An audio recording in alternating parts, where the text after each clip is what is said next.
ಭಾರತ ಸಂವಿಧಾನದ ಪ್ರಸ್ತಾವನೆಯು ಸಂವಿಧಾನದ ಧ್ಯೇಯೋದ್ದೇಶಗಳನ್ನು ಸಂಕ್ಷಿಪ್ತವಾಗಿ ವಿವರಿಸುತ್ತದೆ.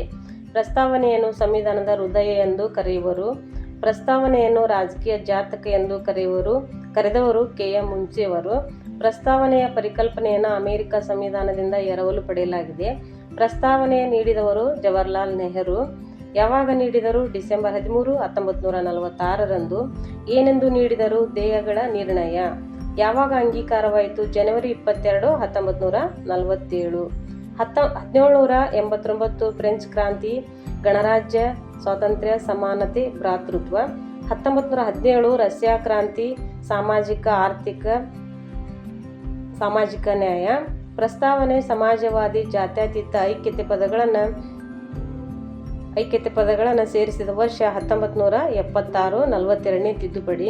ಪ್ರಸ್ತಾವನೆಗೆ ಸಂಬಂಧಿಸಿದಂತೆ ಸುಪ್ರೀಂ ಕೋರ್ಟ್ನ ತೀರ್ಪುಗಳು. ಬೇರುಬಾರಿ ಪ್ರಕರಣ 1960.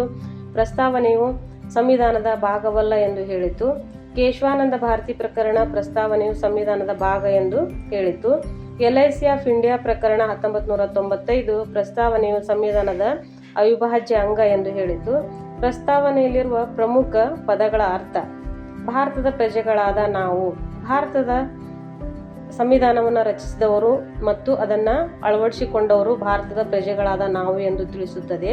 ಸಾರ್ವಭೌಮ ರಾಷ್ಟ್ರ. ಭಾರತವು ಆಂತರಿಕವಾಗಿ ಮತ್ತು ಬಾಹ್ಯವಾಗಿ ಸ್ವತಂತ್ರ ನಿರ್ಣಯಗಳನ್ನು ಕೈಗೊಳ್ಳುವ ಅಧಿಕಾರ ಹೊಂದಿದೆ. ಜಾತ್ಯತೀತ ರಾಷ್ಟ್ರ. ಭಾರತವು ಯಾವುದೇ ಧರ್ಮವನ್ನು ರಾಷ್ಟ್ರೀಯ ಧರ್ಮವನ್ನಾಗಿ ಸ್ವೀಕರಿಸಿಲ್ಲ. ಸಮಾಜವಾದಿ. ಸಮಾಜದಲ್ಲಿ ಸಾಮಾಜಿಕ ತಾರತಮ್ಯ ಇರೋದಿಲ್ಲ. ಪ್ರಜಾಪ್ರಭುತ್ವ. ಪ್ರಜೆಗಳಿಂದ ಪ್ರಜೆಗಳಿಗಾಗಿ ಪ್ರಜೆಗಳಿಗೋಸ್ಕರ ರೂಪಿಸಿದ ಸರ್ಕಾರ. ಗಣರಾಜ್ಯ. ಒಂದು ರಾಷ್ಟ್ರದ ಮುಖ್ಯಸ್ಥರನ್ನ ಪ್ರತ್ಯಕ್ಷ ಅಥವಾ ಪರೋಕ್ಷ ಚುನಾವಣೆ ಮೂಲಕ ಆಯ್ಕೆ ಮಾಡುವುದಕ್ಕೆ ಗಣರಾಜ್ಯ ಎಂದು ಕರೆಯುವರು. ಸಮಾನತೆ. ಸಮಾಜದ ಎಲ್ಲ ವರ್ಗ ಧರ್ಮದವರನ್ನ ಸಮಾನವಾಗಿ ನೋಡಿಕೊಳ್ಳುವುದು. ಭ್ರಾತೃತ್ವ. ದೇಶದಲ್ಲಿನ ಪ್ರತಿಯೊಬ್ಬರು ಪರಸ್ಪರ ಸಹೋದರತ್ವ ಮನೋಭಾವನೆಯಿಂದ ಜೀವಿಸುವುದು. ನ್ಯಾಯ.